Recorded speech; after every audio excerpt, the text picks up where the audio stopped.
बच्चों, आज हम लोग एक नए चैप्टर के साथ आपसे बात करेंगे। देखिए, पिछले चैप्टर में हमने बिलियन की बात किया था। बिलियन पे हमने बहुत सारा न्यूमेरिकल बनाया। बिलियन पे देखिए बाबू, बिलियन एक न्यूमेरिकल बेस्ड चैप्टर है, उसमें थ्योरी भी है और न्यूमेरिकल भी है। और सारा न्यूमेरिकल को आपको खुद से करना है, कॉन्सेप्ट लेना है और कॉन्सेप्ट के आधार पर न्यूमेरिकल है। ठीक है बाबू, आज हम लोग एक ऐसा चैप्टर पकड़ेंगे जिसमें कोई न्यूमेरिकल नहीं। हाँ, थोड़ा सा रटना पड़ेगा, लेकिन रटने के लिए हम आपको ट्रिक बताएंगे कि आपको रटने में भी कोई मुश्किल नहीं हो। पूरा जबरदस्त ट्रिक बताएंगे आपको, जिससे कि आपको रटने की जरूरत नहीं पड़े। क्लियर, समझ में आया? तो आज हम लोग एनसीईआरटी का ही पार्ट 6 की बात करेंगे। पार्ट 6 क्या है? तत्वों के निष्कर्षण, तत्वों के निष्कर्षण के सिद्धांत एवं प्रक्रम। यानी कि ये हमारा बात करना है तत्व के निष्कर्षण के सिद्धांत एवं प्रक्रम। यानी कि तत्व कैसे निकाला जाता है, उसे क्या, किस सिद्धांत पे आधारित, इसको कैसे निकालेंगे, किस सिद्धांत पे आधारित है और कैसे कैसे निकाला जाता है। आप जो तत्व है, जैसे सोना ही तत्व है। सोना तो खैर मुक्त अवस्था में पाया जाता है, जैसे लोहा होता है। आप बाबू लोहा क्या करते हो? लोहा आपको जिस रूप में आप लोहा देखते हो, क्या उसी रूप में मिलता है? क्या नहीं। लोहा अपने अयस्क, अपने खनिज के रूप में मिलता है। अब उस अयस्क या खनिज के रूप में मिलता है, संयोग किया हुआ मिलता है। अब उस संयोग किया हुआ को हम लोग क्या करेंगे, उसमें से लोहा चून के बाहर निकालेंगे। अब उसके लिए वही चून के जो बाहर निकालने की बात हो रहा है, वही सिद्धांत है और प्रक्रम है। यानी कि जो लोहा के रूप में नहीं मिलता है, वो दूसरे रूप में मिलता है, वो अयस्क के रूप में मिलता है, वो उसका ऑक्साइड के रूप में मिलता है। और उसमें से हमारा प्रक्रिया है कि उसमें से कैसे कैसे हम निकालेंगे। वही चीज को इस चैप्टर में सीखना है कि कैसे कैसे कोई धातु को निकालेंगे, कोई तत्व का निष्कर्षण कैसे करेंगे। दिमाग में बैठाना है, कुछ नहीं करना। ये चैप्टर कुछ नहीं है, बस हम लोग को दिमाग में यही बैठाना है कि तत्वों का निष्कर्षण, यानी कि एक संयुक्त अवस्था है, उसमें से कैसे निकाला जाएगा। बस यही दिमाग में बैठाना है और दूसरा कोई चीज नहीं है। तो देखिए, यहां पे तत्वों का निष्कर्षण की बात करना है, तो सबसे पहले ये बात किया जाए कि आखिर ये तत्व भूपट्टी पे है, जमीन है। बाबू ये जमीन है, तो जमीन में पाया जाता है। तो जाता है, हम लोग जाते हैं अंदर से कई किलोमीटर अंदर आदमी घुसता है और उसको कोड़ते कई किलोमीटर चला जाता है आदमी। वो वहां से खदान से ट्रॉली के द्वारा, बहुत सारा सुविधा है, उसके द्वारा बाहर निकाला जाता है। तो पहले खदान से तो निकालना है। तो ये सबसे पहले जानना जाए कि सबसे ज्यादा अगर कोई प्रचुर मात्रा में है, कौन सा तत्व? तो अगर बोलेगा, आपसे क्वेश्चन बोलेगा कि बताइए निम्नलिखित में से सबसे अधिक पाए जाने वाला तत्व कौन सा है? सबसे अधिक पाए जाने वाला तत्व तो बताइए। अगर हम आपसे बोलेंगे, हेडिंग दिया जाए भूपट्टी पर, चाहे भू प्रपट्टी पर, भू माने पृथ्वी, प्रपट्टी पर तत्वों का प्रचुरता। अगर हमसे बोला जाए कि सबसे अधिक प्रचुर मात्रा में सबसे अधिक कौन सा तत्व होगा, तो सबसे अधिक पाए जाने वाला तत्व कौन सा होगा? यानी भूपट्टी या प्रपट्टी, जो भी बोलो, भूपट्टी पर सबसे अधिक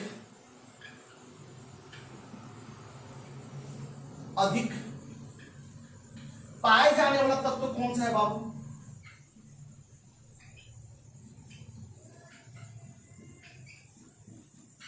अगर आपसे बोला कि बताइए कि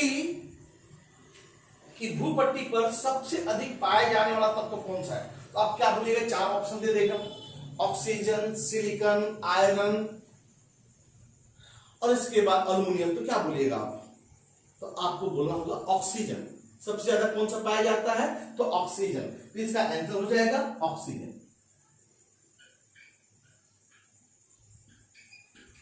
अगर लेकिन यही चीज ये तत्व तो नहीं बोल करके अगर यही चीज कह दिया कि भूपट्टी पर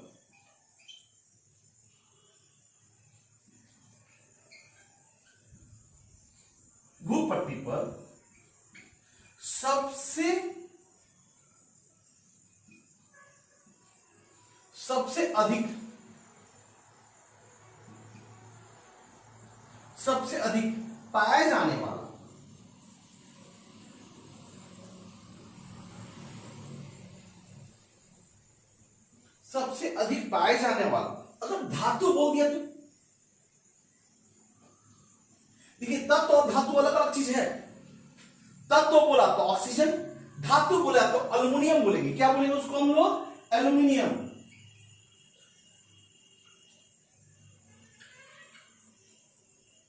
अगर आपसे पूछा जाए कि सबसे अधिक पाया जाने वाला तत्व कौन सा है, तो अल्युमिनियम बोलेंगे। लेकिन अगर यही चीज आपसे बोल दिया, कि भूपट्टी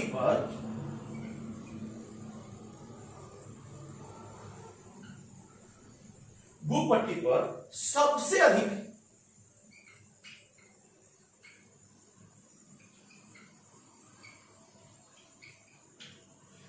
अधिक पाया जाने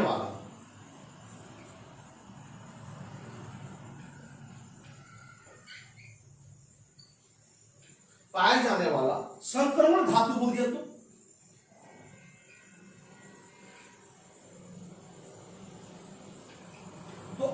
आयरन बोलेंगे। क्या बोलेंगे? आयरन। यानी कि अगर आपसे पूछा कि तत्व सबसे अधिक पाए जाने वाला तत्व कौन सा, तो ऑक्सीजन। सबसे अधिक पाए जाने वाला धातु कौन सा? अल्युमिनियम। और सबसे अधिक पाया जाने वाला संक्रमण धातु कौन सा है, तो हम लोग बात करेंगे आयरन। तो बाबू रे, हम लोग क्या पढ़े? तत्वों के निष्कर्षण में ये हमारा तो चैप्टर है। अब इस चैप्टर में हमने सबसे पहला पॉइंट क्या पढ़ा कि भूपट्टी पर तत्वों की प्रचुरता, यानी कौन सा तत्व सबसे ज्यादा प्रचुर मात्रा में। तो सबसे ज्यादा कौन सा तत्व है बाबू? तो ऑक्सीजन। इसके बाद अगर बोले ऑक्सीजन तत्व नहीं बोल के धातु बोल दिया तो अल्युमिनियम। अगर धातु नहीं बोल के संक्रमण धातु बोल दिया तो बोलेंगे आयरन। तो आप पहले इसे नोट करो।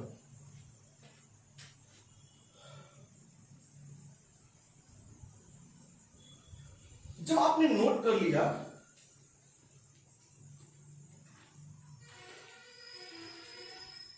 जब आप इसे नोट कर लिया, तो अब हम लोग पढ़ेंगे कि आखिर ये तत्व है किस रूप में पाया जाता है।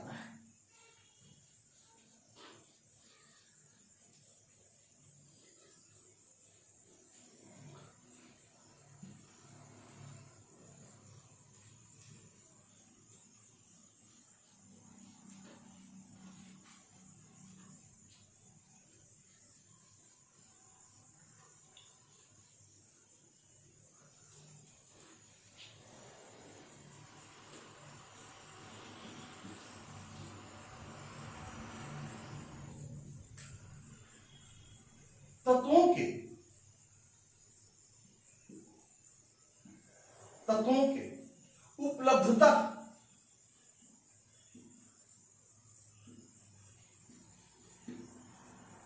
के उपलब्धता यानी तत्व जो है किस रूप में उपलब्ध होते हैं। तत्वों की उपलब्धता, देखिए तत्व जो होते हैं वो 2 रूप में उपलब्ध होते हैं। या तो मुक्त अवस्था में,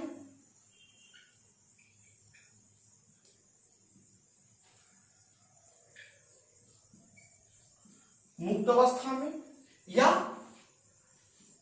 संयुक्त अवस्था में।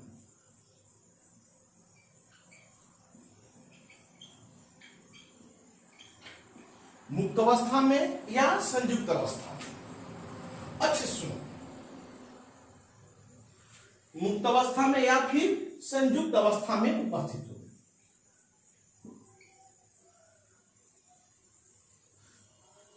अच्छा, अब ये मुक्त अवस्था में हो या संयुक्त अवस्था में, तो मुक्त अवस्था में कैसे उपस्थित होते हैं? तो देखो ध्यान से सुनो, इनमें क्या होता है, ये तत्व, इन तत्वों का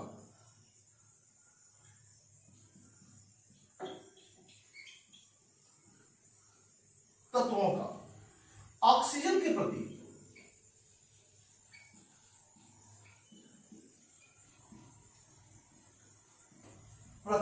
बंधुता नहीं होता है।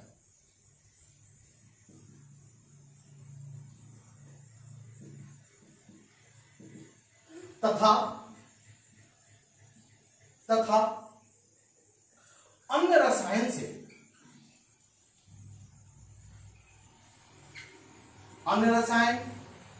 एवं जल से अभिक्रिया नहीं करते।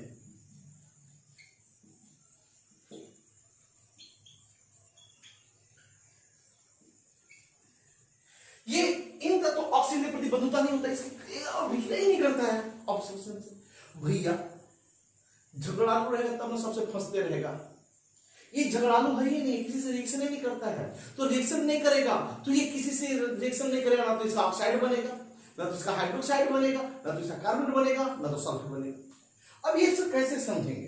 तो ये हम बताएंगे कि ये कम क्रियाशील होते हैं, इनका क्रियाशीलता नहीं के बराबर होता है। सर कौन कौन सा तत्व है? तो इसका एग्जाम्पल है आपका, जैसे Cu, जैसे Ag, जैसे Au, सोना चांदी कॉपर, जैसे आपका Pb। इनका क्रियाशीलता क्या होता है? नहीं के बराबर होता है। अच्छी, जब हम Hg भी कर सकते हैं, इनका क्रियाशीलता नहीं होता है। जब ये क्रियाशील नहीं होते हैं तो ये मुक्त अवस्था में पाए जाते हैं।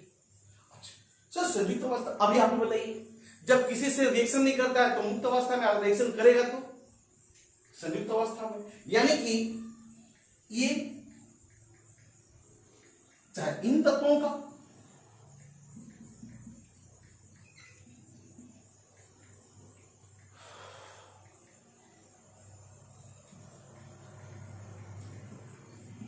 ये तत्व आसानी से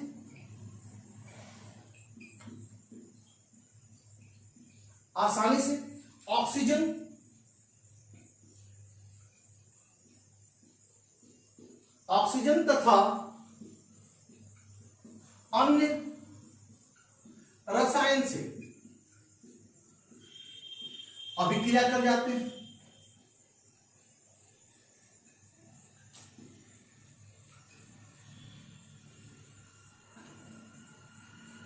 यानी कि ये अकेले नहीं मिलेंगे बाबू, मुक्त अवस्था में नहीं मिलेंगे। ये जब भी मिलेंगे तो किसी संयोग किए हुए मिलेंगे, जैसे या तो इसका हाइड्रोक्साइड होगा, या तो इसका कार्बोनेट होगा, या तो सल्फेट होगा, सल्फाइड होगा। तो देखिए बाबू, तब तो दो रूप में उपलब्ध हो सकते हैं, या तो मुक्त अवस्था में या संयुक्त अवस्था में। मुक्त अवस्था में कौन सा होगा? वही मुक्त अवस्था में जिसकी क्रियाशीलता नहीं के बराबर है, और जिसकी क्रियाशीलता नहीं के बराबर है तो मुक्त अवस्था में। यानी कि ये ना तो ऑक्सीजन से अभिक्रिया करेंगे, ना अन्य केमिकल से अभिक्रिया करेंगे, अन्य रसायन से अभिक्रिया करेंगे। ये संयुक्त अवस्था में ही होगा। ऐसे तत्व क्या करते हैं? ये तत्व आसानी से ऑक्सीजन तथा अन्य रसायन से अभिक्रिया कर जाते हैं। तो आसानी से अभिक्रिया कर जाएंगे तो बाबू आप बताओ, आसानी से जब अभिक्रिया कर जाएंगे तो तुम लोग बताओ क्या होगा? जब आसानी से अभिक्रिया कर जाएंगे तो हमारा इसको, ये ऐसे तत्व का निष्कर्षण की जरूरत नहीं है, तत्व मिलेगा मुक्त अवस्था में डायरेक्ट यूज करेंगे। लेकिन ऐसे तत्वों का जो संयुक्त अवस्था में है, इसके लिए अब हमको इससे धातु निकालना है। तो जब इसे धातु निकालना है तो अब आसानी से धातु नहीं निकलेगा। अब इसके लिए हमको प्रक्रिया करना पड़ेगा और वही प्रक्रिया की आज हम अध्ययन करेंगे। ये 4-5 क्लास लगेगा और 4-5 क्लास में हमको धीरे धीरे हर एक चीज थोड़ा थोड़ा करके बता देंगे। तो आप पहले आप इसे नोट करें।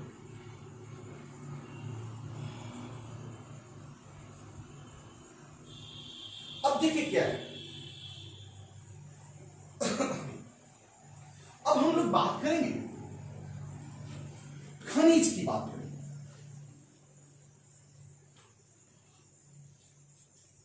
खनिज जिसको इंग्लिश में मिनरल बोलते हैं।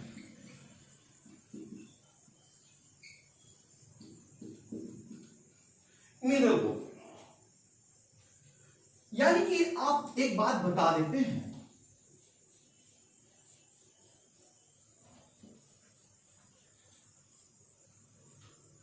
खनिज की बात किया जाए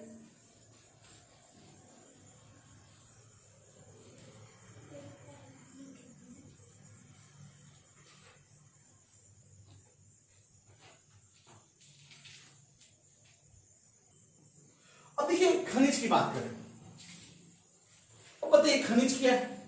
तो भैया खनिज हम जानते हैं, हम क्या करें, खदान के अंदर गए, जेसीबी लेकर गए, साले को कोड़ करके निकाले पत्थर। वो जो पत्थर में, अगर उस पत्थर में हम कोड़ के निकाले पत्थर जैसा मिला, अगर उस पत्थर में अगर धातु है तो खनिज है।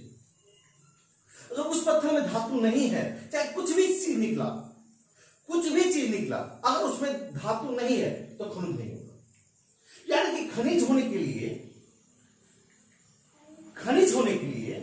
हमारा एक चीज बता देते हैं, खनिज होने के लिए धातु होना जरूरी है। समझे आप बाबू? यानी कि खनिज होने के लिए धातु होना एकदम आवश्यक है। हम बोलेंगे क्या कि भूपट्टी के अंदर से वैसे यौगिक, भूपट्टी के अंदर वैसे यौगिक जिनमें धातु का कुछ प्रतिशत उपस्थित हो उसे कहेंगे खनिज। अगर उसमें धातु का कोई प्रतिशत नहीं होगा उसे खनिज नहीं कहेंगे। समझ में आया बात को? हमने क्या बोला बाबू बताइए, क्या बोला कि धातु के अंदर धातु अगर हम कोड़े, अगर हमको कोई भी चीज निकला, अगर उस यौगिक में अगर धातु है तो खनिज है, अगर उस यौगिक में धातु नहीं है तो खनिज नहीं है। यानी खनिज होने के लिए धातु का होना आवश्यक है। समझ में आया बात को? समझ में आया? यानी कि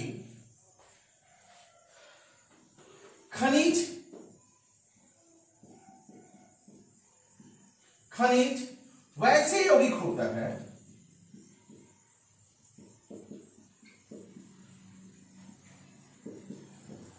है जो भूपट्टी के अंदर पाया जाता है।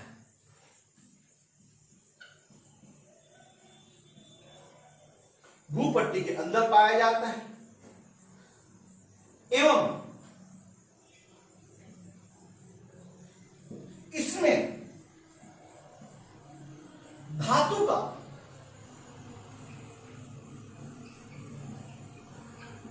कुछ प्रतिशत उपस्थित होता है। धातु का कुछ प्रतिशत उपस्थित होता है। अब यहां पे एक नोट कर लिया जाए, इसका मतलब कि यदि खनिज में धातु नहीं है, अगर यौगिक में धातु नहीं है तो बाबू खनिज नहीं होगा। यानी कि खनिज के लिए धातु होना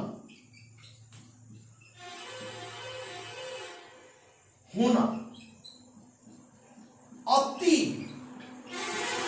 आवश्यक है।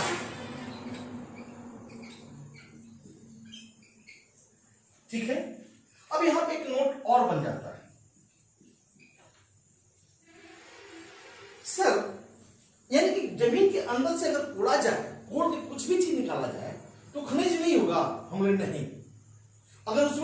है तो खनिज होगा, धातु नहीं है तो खनिज नहीं होगा।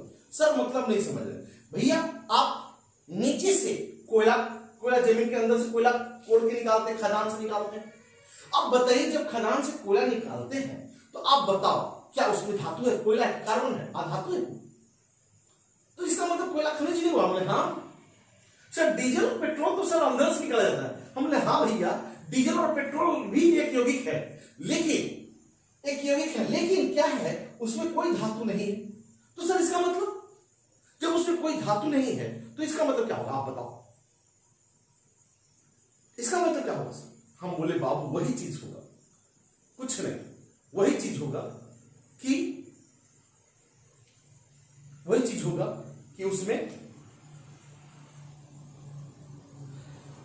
उसमें धातु नहीं है तो यौगिक नहीं होगा। इसका मतलब डीजल और पेट्रोल भी धातु नहीं है। तो देखिए यहां पे नोट करके चलते हैं, कि खनिज के लिए धातु होना अति आवश्यक है। अब यहां पे बात करते हैं, देखिए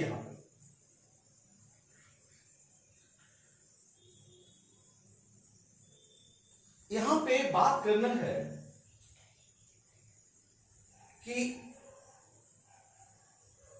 यहां पे कि जैसे कोयला,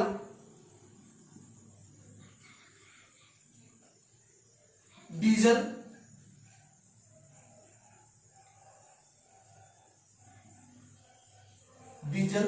पेट्रोल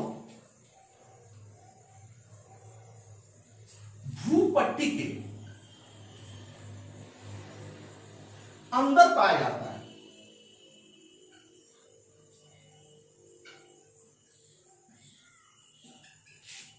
भूपट्टी के अंदर पाया जाता है, परंतु इसमें धातु नहीं होता है। अतः यह खनिज नहीं होगा। यानी कि खनिज होने के लिए क्या होना जरूरी है बाबू? खनिज होने के लिए क्या होना जरूरी है? तो खनिज होने के लिए आपको धातु होना आवश्यक है। अगर धातु नहीं है तो खनिज नहीं होगा। तो पहले आप इसे नोट करें।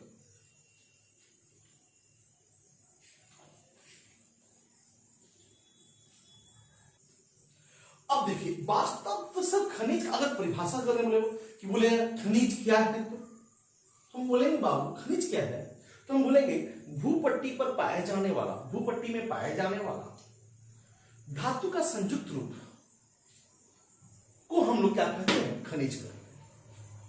यानी भूपट्टी पर पाए जाने वाला प्राकृतिक रूप से धातु का संयुक्त रूप को खनिज बोलते हैं। बाबू मुक्त अवस्था में नहीं, संयुक्त रूप को दिमाग में बैठाइए कि क्योंकि तत्व जो है दो रूप में पाया जाता है। किस रूप में? एक आपका मुक्त अवस्था में और एक संयुक्त अवस्था में। जो संयुक्त अवस्था में जो भूपट्टी पे पाया जाता है बाबू, उसी को हम क्या कहेंगे? खनिज। अगर आपसे खनिज की परिभाषा पूछा जाए तो हम बोलेंगे क्या चीज? भूपट्टी पर प्राकृतिक रूप से देखिए प्राकृतिक का रूप है वो, ऐसा नहीं क्योंकि मानव निर्मित नहीं है। हमको खनिज प्रकृति ने दिया है। खनिज किसने दिया है? प्रकृति ने दिया है। उसमें हमारा कोई योगदान नहीं है। वो जो प्रकृति दिया हुआ है उस प्रकृति से हमको अब उस धातु निकालने का प्रक्रिया करेंगे। जो प्रकृति हमें गिफ्ट दिया है, जो गिफ्ट दिया हुआ है, जो प्रकृति जो जमीन के अंदर जो प्रकृति गिफ्ट दिया हुआ है, उस गिफ्ट को हम लोग बोलेंगे क्या चीज? खनिज। लेकिन ध्यान रखना चाहिए कि उसमें उस खनिज में धातु होना चाहिए। बार बार बोल रहे हैं क्या नहीं? भूपट्टी पर चाहे भूपट्टी में प्राकृतिक रूप से पाया जाने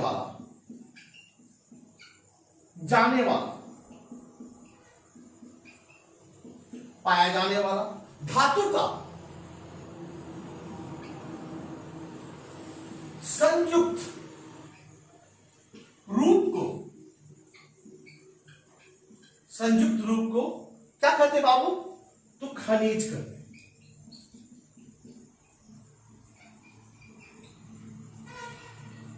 खनिज कहते हैं। अच्छा अच्छा सर, यानी कि जमीन के अंदर जो पाया जाने वाला जो भी गिफ्ट, जो प्रकृति को गिफ्ट दिया है, उस गिफ्ट को हम खनिज बोलेंगे। हम यस, उस गिफ्ट को हम क्या कहेंगे? खनिज कहेंगे। अब बोलो क्या करते हैं?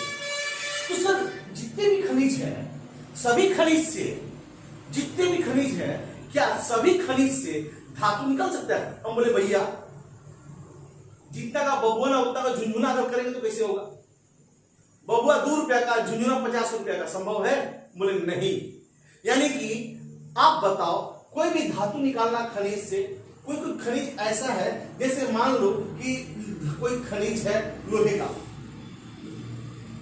लोहे का खनिज है, तो लोहे का खनिज बहुत सारा है। लोहे का दाम हमारा 60 रुपया प्रति केजी है, और हमारा यहाँ पे 120, 130, 140 रुपया लग रहा है। लोहे का दाम 60 रुपया, और उसका खनिज से लोहा निकालने में खर्च, चूंकि संयुक्त अवस्था है तो बाबू से तो लोहा निकालना है, उसके लोहा निकालने में खर्च पड़ जा रहा है हमारा 120 रुपया प्रति केजी। कभी निकालेंगे?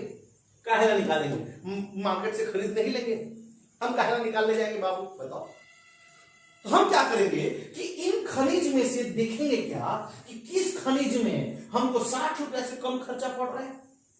मान लो कोई एक ऐसा खनिज जिसमें 20 रुपया पड़ रहा है, मालूम हो जाएंगे। 20 रुपया खर्चा हुआ, 60 रुपया में बेचेंगे, 40 रुपया अपना पॉकेट में रखेंगे। तो ये तो सर सब खनिज है। बोले हाँ सर, हम इन लोग इसलिए निकाले। हम काहे निकालोगे रे बाबू? पगला गए हो तो निकालोगे, अगर पगला गए होगे तो निकालोगे, नहीं पागल वगल हो गए तो इससे निकालोगे। बोले हाँ, तो भैया इसी को हम लोग बोलेंगे क्या चीज? अयस्क। क्या बोलेंगे इसको? अयस्क बोलेंगे। यानी अयस्क किसको बोलेंगे? यानी कि वैसे खनिज जिससे कि धातु को सुविधापूर्वक और आसानी से, सुविधापूर्वक यानी आसानी से तथा कम खर्च में निकाला जाता हो, उसे अयस्क कहते हैं। यानी कि आपसे पूछा जाए अयस्क क्या है, तो हम बोलेंगे बहुत सारा, अगर कोई भी तत्व होता है उस तत्व में बहुत सारा खनिज होते हैं। कोई भी तत्व के, हर तत्व के अलग अलग बहुत सारे खनिज होते हैं, लेकिन उन खनिजों में कोई एक तो ऐसा भी खनिज होगा जिससे कि धातु आसानी से तथा कम खर्च में निकाला जाता हो। अरे भैया उसी खनिज को हम लोग क्या बोलेंगे? उसी खनिज को क्या बोलेंगे? क्या बोलेंगे जल्दी बताइए? अयस्क। क्या बोलेंगे? अयस्क। इसका मतलब सर ये तो सब तो खनिज है। हमने हाँ हाँ, लेकिन सर इनमें से सब खनिज सब अयस्क नहीं है, एक ही अयस्क है। हम बोले हाँ, यानी कि सभी खनिज, मतलब कि अयस्क खनिज हो सकते हैं, परंतु खनिज, सभी खनिज अयस्क नहीं हो सकते हैं। ये सब अयस्क नहीं हो सकता, केवल यही अयस्क होगा। एक लाइन में हो गया। क्या क्या समझ में आया कि सभी खनिज अयस्क नहीं हो सकते हैं, परंतु सभी अयस्क खनिज हो सकते हैं। तो सर अयस्क किसे कहेंगे? अगर हमको बोला अयस्क बोलिए ना सर, अयस्क। अयस्क, अयस्क का इंग्लिश होगा ओर।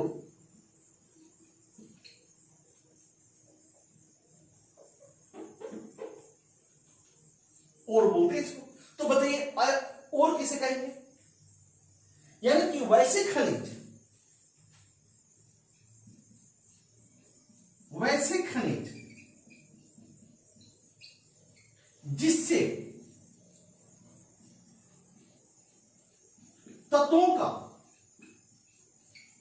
तत्व नहीं भैया, धातु का,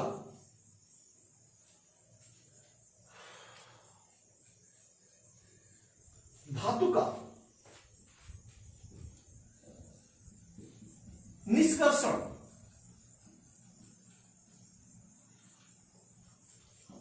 सुविधापूर्वक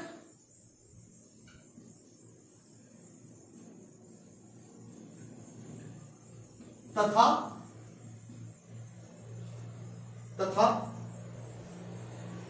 कम खर्च में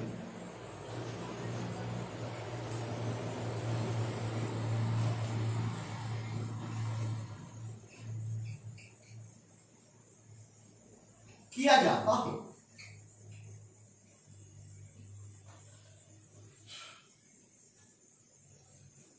उसे खनिज उसे अयस्क कहते हैं।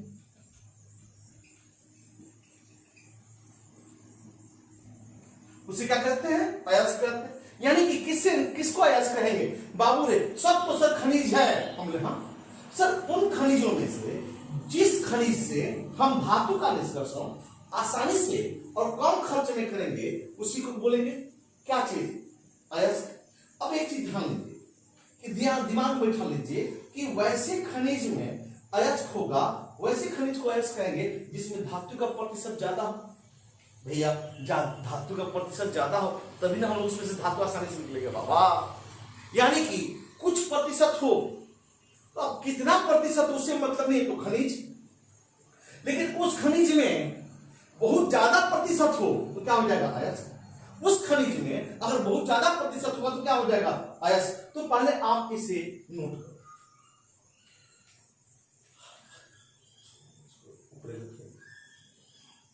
अब देखिए हम लोग क्या कहेंगे कि एक यहां पे अब नोट बनता है।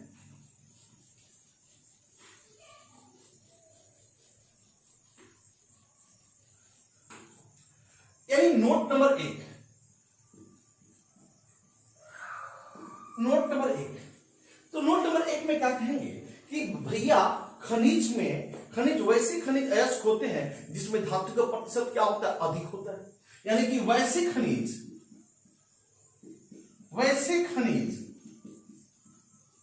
अयस्क होते हैं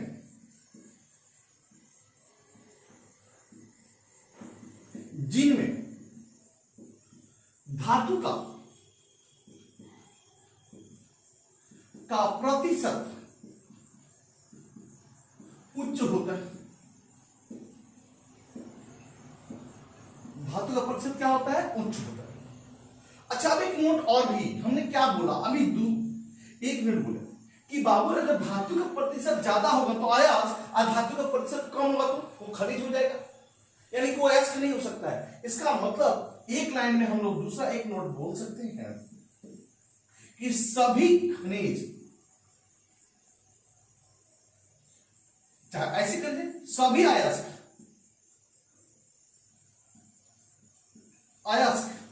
खनिज हो सकते हैं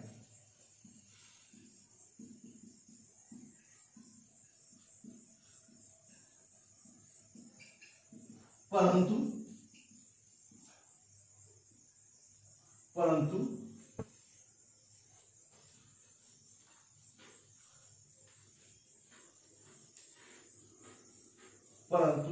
सभी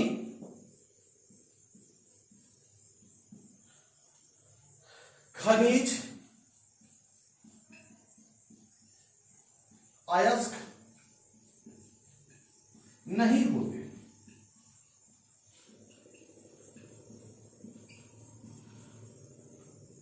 तो एक काम करते हैं, पहले आप इसे नोट कर लो।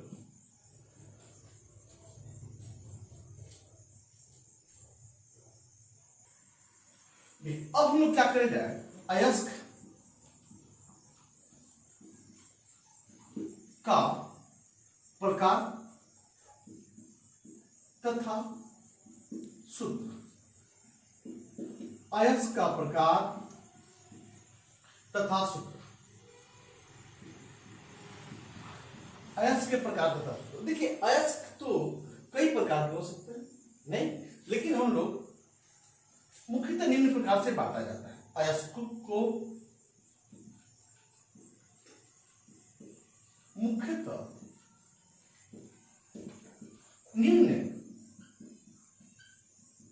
प्रकार में बांटा जाता है। पहला है सल्फाइड अयस्क। सल्फाइड अयस्क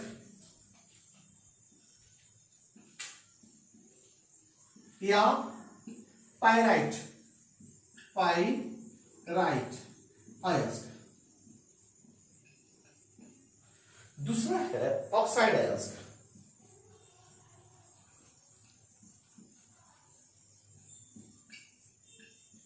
ऑक्साइड अयस्क तीसरा है कार्बोनेट एसिड।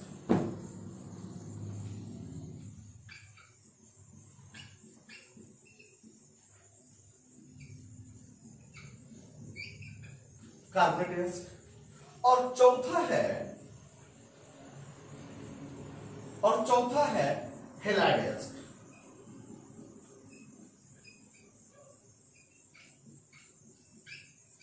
यानी कि जो आपका अयस्क हो सकता है, अयस्क या तो सल्फाइड हो सकता है, उस सल्फाइड को हम पायराइड अयस्क भी बोलते हैं, या तो ऑक्साइड हो सकता है, या कार्बोनेट हो सकता है, या हैलाइड अयस्क हो सकता है। तो आप और भी हो सकता है, सल्फेट भी हो सकता है कि नहीं? तो आप लेकिन इतना आप लिख लो पहले।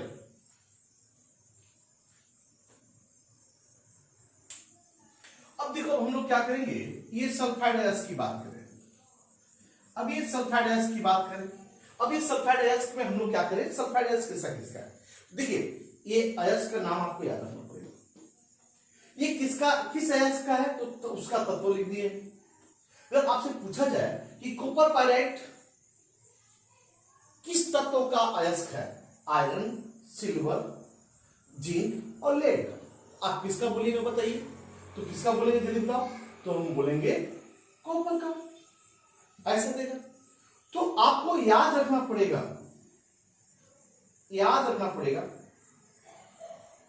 अब ये iron pyrite, copper pyrite, silver glance, zinc gland, ग्रेना। अब ऐसे ही पूछेगा, 4 दे देगा और इसमें से बोलेगा, इसमें से बताइए कि कौन सा सल्फाइड है। तो इसके लिए कौन सा इसमें से सल्फाइड है, 4 ऑप्शन दे देगा, बहुत सारा है इसका। तो हम लोग इसके क्या करेंगे, एक ट्रिक देख लिया जाए। एक ट्रिक याद तो करना ही करना है, लेकिन ट्रिक से क्या हो जाता है, याद करना आसान हो जाता है।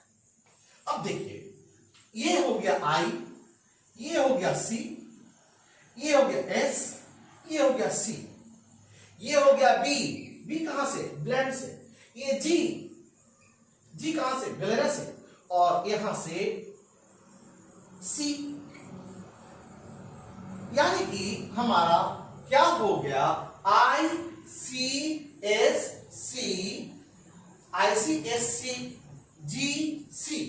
यानी कि हमारा क्या हो गया, ICSC। तो आप यहां पे याद रख लीजिए कि I और C जो है, ये देखिए पायराइट,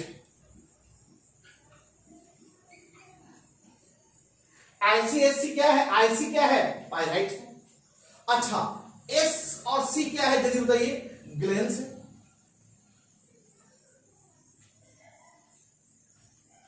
ICSC क्या हो गया, ICSC pyrite, iron pyrite, copper pyrite. SC क्या हो गया, सिल्वर ग्लैंस और कॉपर ग्लैंस हो गया। अच्छा, फिर इसके बाद BG यानी BGC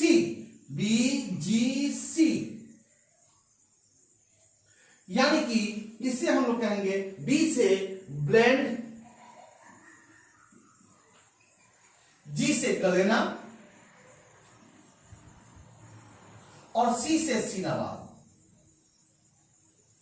यानी कि इसको हम लोग याद करने के लिए ट्रिक में क्या करेंगे, ICSC बोर्ड गया चना लादने। ICSC बोर्ड गया चना लादने, यानी कि बाबू 3 गो बोर्ड है, बिहार बोर्ड, CBSE बोर्ड और ICSC बोर्ड, जो जेम्स है, जेम्स वगैरह स्कूल ICSC बोर्ड है। तो बताइए सबसे ज्यादा लड़का हम लोग का बिहार बोर्ड में, फिर CBSE बोर्ड में, और सबसे कम लड़का कहां है, ICSC बोर्ड में। तो भैया वो गया नहीं भाड़ में गया, तो उसी को हमने बोल दिया है ICSC बोर्ड गया चना लादने, यानी भाड़ में गया। यानी I बोले तो I और C पायराइट होगा, I iron, C copper pyrite, SC silver और C कॉपर ग्लैंस होगा, यानी सिल्वर ग्लैंस, कॉपर ग्लैंस। और फिर इसके बाद बोर्ड B ब्लेंड, गया जी गलेना, और चना सी सिनाबाद। सिनाबाद का क्या हो जाएगा? HGS। तो आप इसे ट्रिक से याद करें। हम बोले बाबू आप इस ट्रिक से याद करो, तो याद तो करना ही है, लेकिन सुविधा हो जाएगा। बस क्या है, कुछ नहीं, इसको फालतू है ये सब। ICSE बोर्ड गया चना लादने, IC पायराइट, SC ग्लेंस, गया गलेना, बोर्ड गया ब्लेंड जिंक ब्लेंड, गया गलेना, चना लाद दे सिनेबाद। आई बोले आई और C pyrite, iron pyrite, silver pyrite. SC बोले तो सिल्वर ग्लेंस और कॉपर ग्लेंस। तो आप ICSE बोर्ड गया चना लाद में, सबसे मस्त बोर्ड बिहार बोर्ड, आप लिख लीजिए।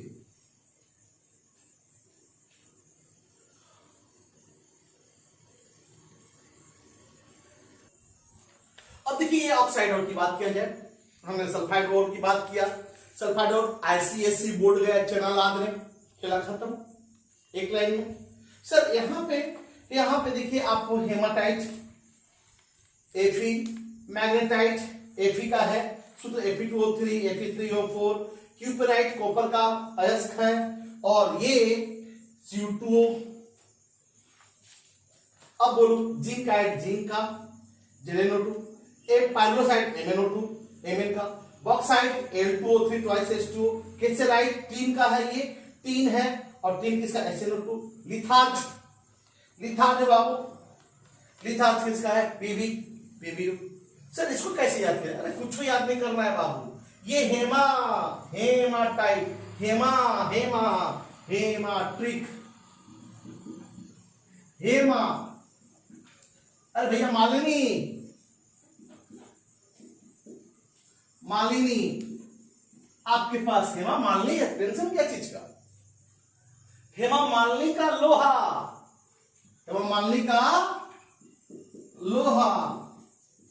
यानी कि हेमा मालिनी का लोहा हो गया, ठीक है ना।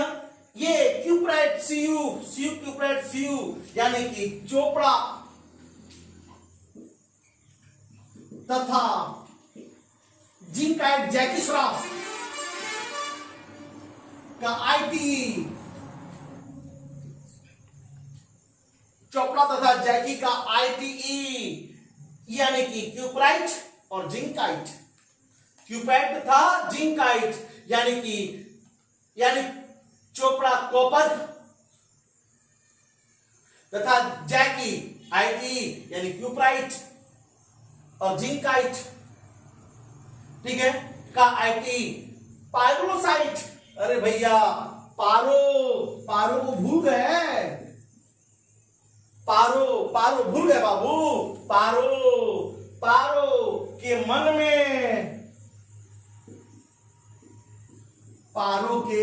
मन में हेमा मालिनी का लोहा, चोपड़ा तथा जैकी का ITE, पारो के मन में, दिमाग में रखना है, पारो के मन में अल्युमिनियम का बक्सा, अल्यूमिनियम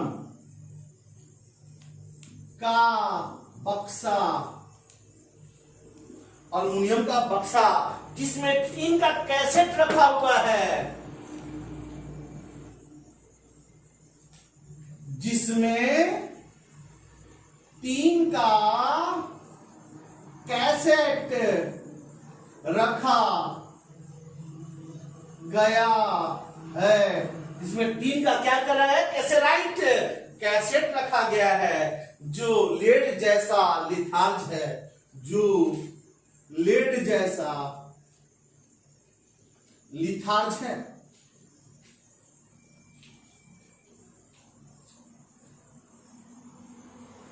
अब फिर से सुनिए, हेमा मालिनी का लोहा, हेमाटाइट मैग्नेटाइट का आयरन, चोपड़ा तथा जैकी का ITE, चोपड़ा बोले तो क्यूपराइट, जिंकाइट का ITE, पारो के मन में, पायरोसाइट का, मैग्नीज का मन में, अल्युमिनियम का बक्सा, यानी अल्युमिनियम के लिए बॉक्साइट, टीन का कैसेट, टीन का कैसेटेराइट, जिसमें लेड जैसा लिथार्ज है, लेड का लिथार्ज। आसानी से याद हो गया, आसानी से याद हो जाएगा। हेमा मालिनी का लोहा, हेमाटाइट और मैग्नेटाइट का लोहा का अयस्क है। चोपड़ा तथा जैकी का आईटी यानी क्यूपराइट और जिंकाइट अयस्क है। और बाबू अल्युमिनियम का बक्सा यानी कि अल्युमिनियम का अयस्क बक्साइट है। टीन का अयस्क कैसेराइट है और लेड का अयस्क लिथार्ज है। आसानी से एक लाइन में हेमा मालिनी का लोहा, जैकी तथा चोपड़ा का आईटी, पारो के मन में अल्युमिनियम का बक्सा जिसमें टीन का कैसेट रखा गया है जो लेड जैसा लिथार्ज है। अब तो आप इसको समझ में आ गया होगा, आप लिख सकते हो। पहले आप इसे नोट करो।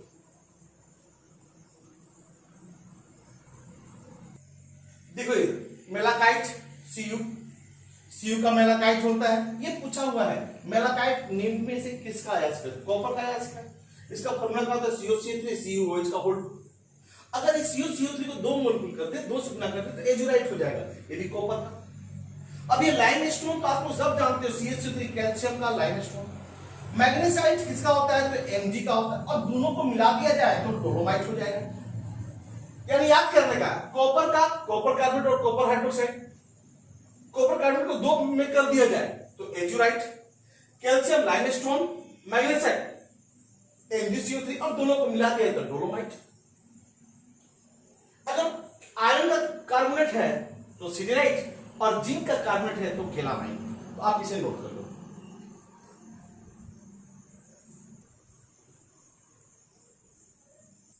अब देखिए ये रॉक साल्ट Na, उसका सूत्र क्या होगा? NaCl, horn Sillod AgCl, cryolite Al, Na3 AlF6।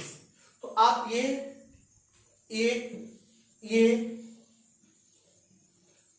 Halide का अयस्क है, ये किसका अयस्क है? तो हेलाइड का अयस्क है, हेलाइड का अयस्क है। आप इसे नोट कर लो।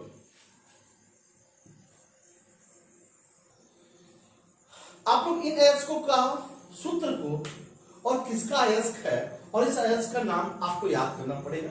आप ट्रिक से याद कीजिए, आपको ज्यादा रटने की जरूरत नहीं पड़ेगा।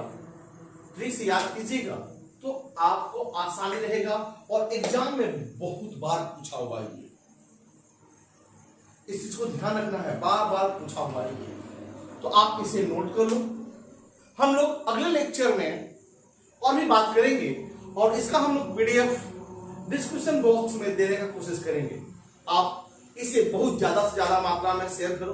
अगर अच्छा लगे तो लाइक करो। धन्यवाद।